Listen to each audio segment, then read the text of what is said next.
Hi friends, share বাজার রহস্য চ্যানেলে আপনাদের স্বাগত। আশা করি আপনারা ভালো আছেন এবং সুস্থ আছেন। গুপ্তধনের সন্ধানে আমরা এগিয়ে চলেছি একের পর এক এপিসোড নিয়ে। ফ্রেন্ডস, আজকের মার্কেটের পোস্ট মার্কেট অ্যানালাইসিসে নিফটির আমি আপনাদের কাছে একটু অন্যরকম ভাবে ব্যাখ্যাটা দেব। প্রথমত বলি, মোটামুটি আমার যেটা টার্গেট, যে ভেরি শর্ট টার্মের জন্য নিফটি 22,000 যে 135-এর টার্গেটটা করেছে, এটা খুব সম্ভবত নাও ভাঙতে পারে। ঠিক আছে, কিন্তু লং টার্ম ইনভেস্টর কি কি জিনিস মাথায় রেখে মার্কেটে ইনভেস্টেড থাকবেন সেটা আমি কিছুটা আপনাদের সামনে ব্যাখ্যা করব। নিফটি আজকে ধরুন প্রায় 203 পয়েন্ট উপরে গেছে এবং ব্যাংক নিফটি প্রায় 629 পয়েন্ট। পার্সেন্টেজ টার্মে ব্যাংক নিফটি 1.35, নিফটি 0.95%, অলমোস্ট 1%-এর কাছাকাছি।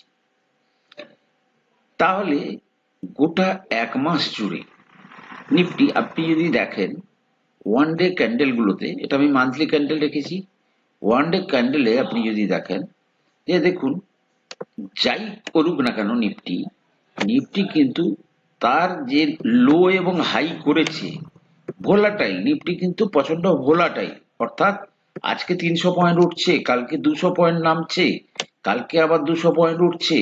So this type of movement Nifty করছে। কালকে বাজেট এবং ফেডারেল রিজার্ভের মিটিং চলছে, তারা কবে ইন্টারেস্ট রেট কাট করবে। সো বিভিন্ন কারণে নিফটি কিন্তু একটু ভোলাটিলিটি দেখাচ্ছে। তো এটা গেল ডে ক্যান্ডেল। এরপর আমি ছোট্ট করে উইকলি ক্যান্ডেলটা দেখে আমি আমার ব্যাখ্যাতে যাব। ঠিক আছে, উইকলি ক্যান্ডেলে আপনি বুঝতেই পাচ্ছেন যে গত সপ্তাহের উইকের যে মানে হাই ছিল, এ সপ্তাহে সেটা ভেঙে দিয়েছে। ঠিক আছে, যাই হোক, আমার যেটা মানে টার্গেট নিফটি ওই 22,200 রেঞ্জ থেকে কিন্তু এখন আপাতত স্টেবিলিটি দেখাবে, যদি এক্সেপশনালি কোনো কিছু ভালো না বাজেটে কিছু করে। বাজেট এমনিতে ভোট অন অ্যাকাউন্টের ওপর হবে, তো তাও সরকারের যেহেতু অলমোস্ট সবাই ধরে নিয়েছে মার্কেট যে এই সরকার আবার ফিরে আসছে, সুতরাং সেক্ষেত্রে এরা কিছু কিছু পলিসি সিদ্ধান্ত এই বাজেটে ডিক্লেয়ার করলেও করতে পারে। ঠিক আছে, তো মানে যেটা ওভারঅল নিফটির যে অ্যানালাইসিস, তাতে তেমন কিছু নেই। কিন্তু যারা আমরা লং টার্ম ইনভেস্টার, ঠিক আছে, ইনভেস্টারদের যদি নিফটির ব্যাপারে ভাবতে হয়, কি কি জিনিস নিয়ে ভাবতে হবে। ফ্রেন্ডস দেখুন, দুটো জিনিস। এক হচ্ছে নিফটি শেয়ারগুলোর রোজগার এবং নিফটি হিস্টোরিক্যালি কি ভ্যালুয়েশন পেয়ে আছে।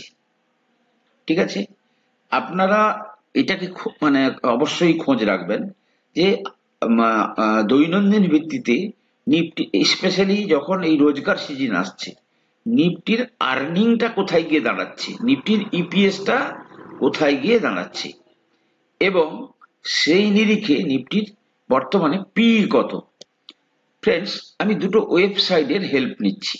প্রথমত এটা হচ্ছে কি না, primeinvestor.in, এই ওয়েবসাইটে গেলে আপনি কিন্তু হিস্টোরিক্যালি 2000 সাল থেকে আজ পর্যন্ত নিফটির পি কত সেটা আপনি পেয়ে যাবেন, এবং নিফটি বুল মার্কেটে কত পি পায়, যখন বুল মার্কেট চলে তখন কত পি পায়, এবং যখন বিয়ার মার্কেট চলে তাতে নিফটি কত পি পায়। তো এই দুটো যে জিনিস, এটা কিন্তু আপনাদের মনিটর করতে হবে। হিস্টোরিক্যাল বলতে পুরনো ডাটা আপনারা চাইলে স্টাডি করতে পারেন, কিন্তু আমি বিশেষ করে আমি যেটা করব আপনাদেরকে 18-19 থেকে আমি দেখার চেষ্টা করব। আপনি যদি দেখেন 18-19-এর মধ্যে নিফটির পি যদি লো এবং হাই দেখতে চাই, তাহলে দেখা যাবে যে নিফটির যে হাই সেটা কিন্তু 2021 সালের মার্চ মাসে ফেব্রুয়ারি মাসে হয়েছিল। 2021 সালে নিফটির পি 40.8 ছিল, এবং যদি আমরা লো দেখতে চাই তাহলে লো দেখলে দেখা যাবে ধরুন 20.29। 20.29টা ছিল কবে? না, মার্চ 2023-এ। আশেপাশে 20 আর আসেনি। তাহলে নিফটি, তাহলে আমি এখানে কি পেলাম যে নিফটি বুল মার্কেটে 40.8-এ চলে গেছিল এবং বিয়ার মার্কেটে 20.29-এ গেছিল। এবারে আমি যদি চাই তাহলে ফেব্রুয়ারিতে যখন নিফটির পি 40.8 ছিল, তখন নিফটির ইন্ডেক্স কোথায় ছিল? আমি তাহলে কোথায় চলে যাব? না, 21-এর ফেব্রুয়ারিতে। 21-এর ফেব্রুয়ারিতে যদি আমি যেতে চাই তাহলে দেখুন 21-এর দেখুন, দিস ইজ 21-এর ফেব্রুয়ারি। এই ক্যান্ডেলটা হচ্ছে 21-এর ফেব্রুয়ারি।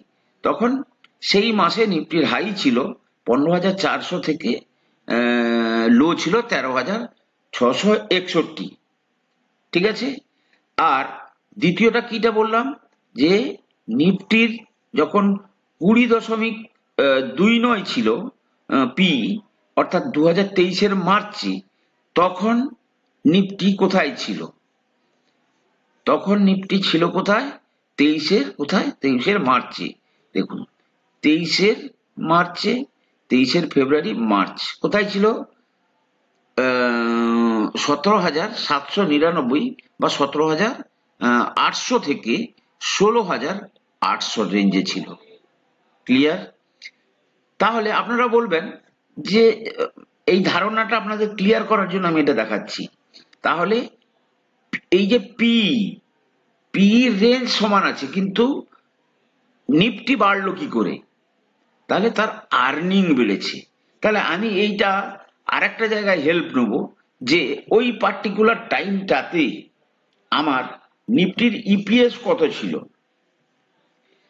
এবারে যদি আমরা চলে যাই, প্রথমেরটা ডাটাটা কবেকার? না, 2000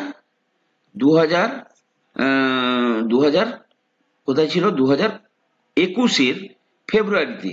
2021-এর ফেব্রুয়ারিতে আমাদের নিফটি কোথায় ছিল এবং তখন তার ইপিএস কত ছিল? কোথায় ছিল দেখে নিয়েছি। এবারে 2021-এর ফেব্রুয়ারিতে আমরা দেখব 2021-এর 20, ওকে, 2021-এর দেখুন, 2021-এর ফেব্রুয়ারিতে দেখুন ইপিএস কত ছিল? 362। ঠিক আছে। জিনিসগুলো আপনারা একটু খাতায় কলমে লিখে কিন্তু জিনিসগুলোকে ক্যালকুলেট করার চেষ্টা করুন। তাহলে ইপিএস ছিল, আর্নিং, নিফটি 50 কোম্পানিগুলোর আর্নিং ছিল 362। ঠিক আছে। এবং তার যে পিই ছিল সেই পার্টিকুলার পিরিয়ডে 40 ওকে। আর নিফটি ছিল ধরুন এই রেঞ্জটাতে, ওই 15,200-র কাছাকাছি। কিন্তু পরের যেটা দেখলাম, পরের কিটা দেখলাম না, নিফটির যে পিটা যখন 20 হলো, সেটা কবে ছিল? 2023-এর ফেব্রুয়ারিতে। এবারে দেখুন 2023-এর ফেব্রুয়ারিতে যদি যাই আমরা, এই জায়গাটা হবে দেখুন জানুয়ারি, এইটাই হচ্ছে 2023-এর 2023-এর জানুয়ারি, এই দেখুন ফেব্রুয়ারি। ঠিক আছে, এই জায়গাটাতে ফেব্রুয়ারি। তখন কিন্তু নিফটির ইপিএস কত হয়ে গেছে? আর্নিং কোথায় বেড়ে গেছে? 848। ঠিক আছে, আর্নিং বেড়ে যাওয়ার সঙ্গে সঙ্গে কি হয়ে যাবে, মার্কেট যদি একই জায়গাতে থাকে বা সেই হারে যদি না বাড়ে, তাহলে কিন্তু নিফটির কি বলে পি কিন্তু সস্তা হয়ে যাবে। আপনারা এই ক্যালকুলেশনটা বোঝার চেষ্টা করুন। আজকের দিনে দাঁড়িয়ে নিফটির যে ভ্যালুয়েশন, সেটা কত, নিফটির আর্নিং কত হয়ে গেছে, 956।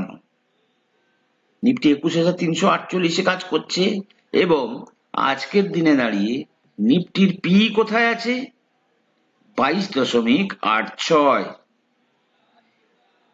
আমি কিটা বোঝাতে চাইছি, আমি বোঝাতে চাইছি যে বর্তমান মার্কেটে যেভাবে সবাই বলছে যে মার্কেট অত্যন্ত হিটেড হয়ে গেছে, কিন্তু মার্কেটের সার্বিক যদি অ্যানালাইসিস করা হয়, তাতে দেখা যাচ্ছে মার্কেটের মধ্যে কিন্তু হিউজ পোটেনশিয়াল আছে। সুতরাং আপনারা যে শেয়ার 4 গুণ 5 গুণ 6 গুণ চলে গেছে সেই শেয়ার অ্যাভয়েড করুন, কিন্তু আপনারা মার্কেটে একদম পুরো ফুললি ইনভেস্টেড থাকার চেষ্টা করুন। হয়তো কোনো না কোনো কারণে নিফটি যদি ক্র্যাশ করে 10-12%, তাহলে নিফটি ওখানে থাকবে না, অ্যাগ্রেসিভ বাইং চলে আসবে।